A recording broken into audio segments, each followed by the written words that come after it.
Hey, what's up, guys? I'm Jay Will, And I'm Jackson. and today we're going to be doing the pregame analyst against Grand Valley for the girls basketball team today. So, Jackson, from the girls basketball team from last week when we watched them play against Central, how'd you think they did? I mean, I think they did pretty good on both offense and defense. I think they were able to stop Central pretty well and score on Central pretty well, but what do you think?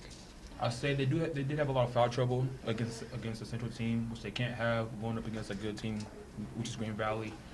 The fouls will get them in trouble real fast, especially with the bonuses that they get during the game. So we'll see how that goes. How do you think they did communication-wise against Central? I think they communicated really well.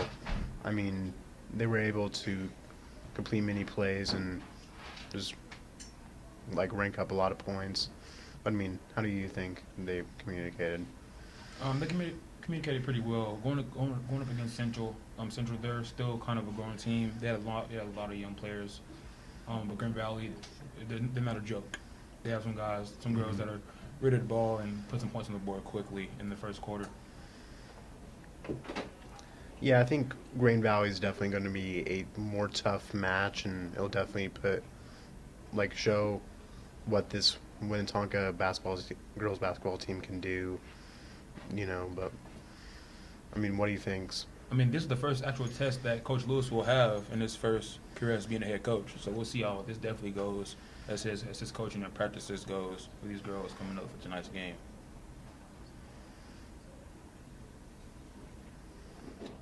I'm N2 Sports, and I'm Kako, and I'm here with Sanaya K. And we're here to talk about this Park Hill versus Grandview game, this girl game here going on today. And what we're going to say is Park Hill's going off, they're 0-1, they haven't won a game yet this season. And Grandview is 1-1, so I think Park Hill's looking for their first win. But Park Hill, they're a defensive team. They don't really allow as many points as Grandview does. So I would say, there's a lot into these two games. I would say I have Park Hill winning. So I'll say I have Park Hill winning. So who would you think from stat wise who you have winning? I would say Park Hill. I'm just gonna go off what you said. They're a very defensive team, and I think Park Hill will take the win. Out of the over the years, out of the 8 times they played each other, Park Hill have won 7 of those games. So maybe Grandview comes out hungry and gets their first win in a long time against this team. Or, Grandview is Class 5, Park Hill is Class 6, so there's a jump there. What do you think?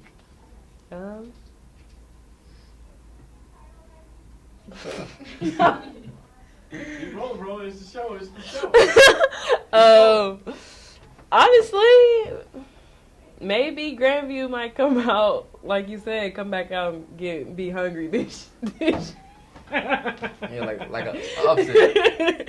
be hungry this year. Actually grinding for some stuff, Yeah. wanting more than just. Well, I guess could you want more than just a win? Yeah, Yeah, I could see them. Coming out and making an upset here. But Park Hill is a very solid and fundamental team, and they're very sound. They have some very good players. Grandview also do have good players, but you never know what's going to happen. So, yeah. Hello, I'm Colin Cook, and I'm here with Kaylin. And we're going. And we're going to talk about the Chiefs game, in which case they won. Go, Andy Reid. Restart this. I missed it. Nope. That's wrong. All right, so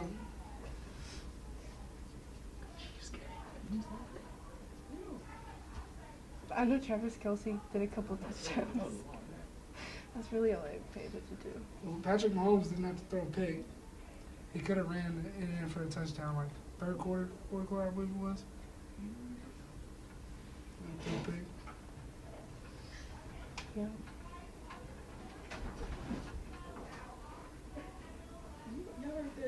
I don't know what I was talking about. Can we talk All about right, bro, y'all basketball? it's Colin Cook, and I'm here with. Kayla Meinzel. And we're going to be talking about the JV game that happened last Tuesday. and varsity because I was there for varsity. Anyways, the boys were playing pretty aggressively, and they came out with a solid win. Yeah.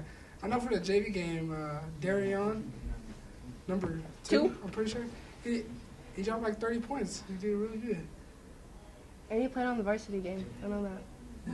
He did pretty And our well. varsity boys came out with a win against Savannah. And that's really it.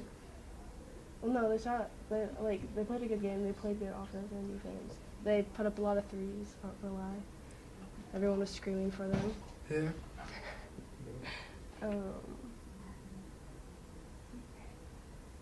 Anything else, Colin Cook? No, that's it. That's all I got.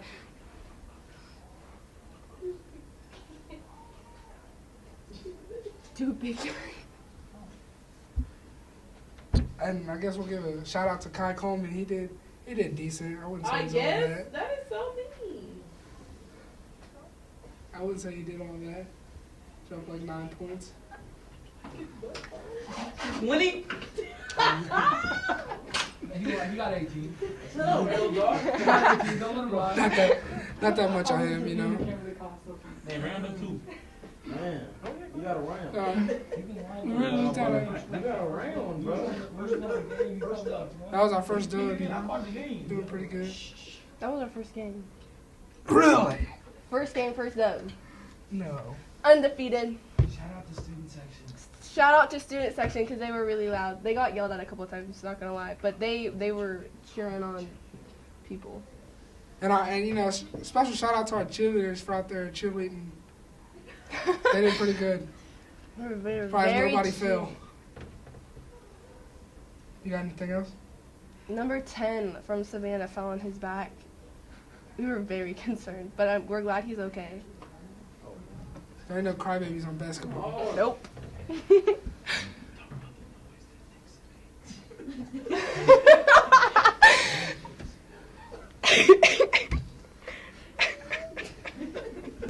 And shout out to Callaway for not announcing Nixon during the people coming in the game. And also shout out to Nixon Mario for making that weird noise on the court. Hey, what are you Go doing? Nixon! Yeah, Dixon.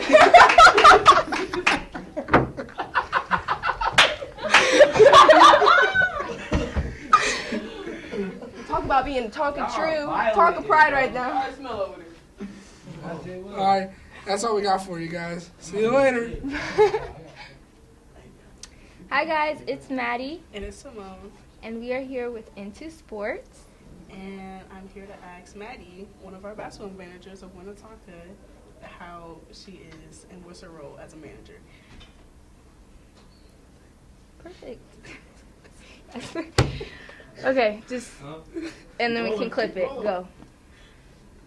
Okay, what is your role as a basketball manager for Winnetonka? Honestly, it's just keeping the team prepared. I think we do a lot with like the organizational side of things, so like making sure they have their water ready. Shout out to Logan because he does all of that, but I pretty much do the book like during the game, so I keep track of points and fouls and all of that. Organizing and keeping all the stats put together for the coaches. So I know you talked about the fouls and the book plays and stuff. Did it take you a long time to learn and memorize how to do it? Honestly, not really. Last year, I didn't do the book. It was actually Derry who graduated, but I think it's just a lot of paying attention and keeping track of things, making sure you're watching the game, if that makes sense. So I know you said that you've done this last year, so how long have you been managing? I managed 1 year in middle school, and then last year and this year in high school, so 3 years. And what made you want to become a basketball manager? I don't play sports, so I wanted to be involved in sports in some way. So that was pretty much, I wanted to be involved with a team without like actually needing to play the sport. Yeah, Maddie's just like me, because I remember in like middle school, me and Maddie, would be managers for like either volleyball Yeah. or I think she was like a girl basketball manager, and I think were you girls or boys? I was boys. Okay, boys. I either wanted to be girls or boys, but everybody positions be so filled. Yeah. So then we switched from middle school transitioning into high school, and what did we do? We did football and track. Yep. For I think freshman and sophomore year. and we juniors now. All right. And a question about the players: how do they act in their practices? Do they cooperate well? What do you see behind the scenes? From what I've seen, it always depends on how the last game went. And just honestly, just the energy the coach brings. I think when the coach is irritated or disappointed with how the last game went, it really goes out and it affects the players. So I just think it always depends on how the last experience playing went. Okay. Well, I'm Simone. And I'm Maddie, and you just got into it. Hello, my name is Nixon. I'm here with Cheyenne. and Kai Coleman. And we're here to ask Cheyenne Sparks about how she's gonna do tonight. What's the game plan tonight for the game? The game plan is to score the most and hold them accountable. So we're going to try to stop making them score points and keep Gracie under 20 at least. Yeah, speaking of Gracie, how do you feel like, aren't you guarding her? Yeah. How do you feel like your assignment with her is going to go? She's very talented.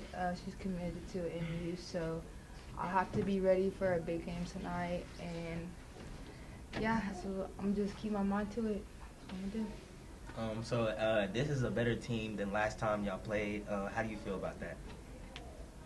I just feel like my whole team has to be ready for the game tonight and have positive mindset and trust each other and trust our teammates so we can play good together. As a collective group, as y'all together, how do you feel like y'all going to handle her and her teammates as you know? They're definitely all shooters, Mhm. so we're going to try to force them to drive into the paint and then get the ball from Gracie as far as possible.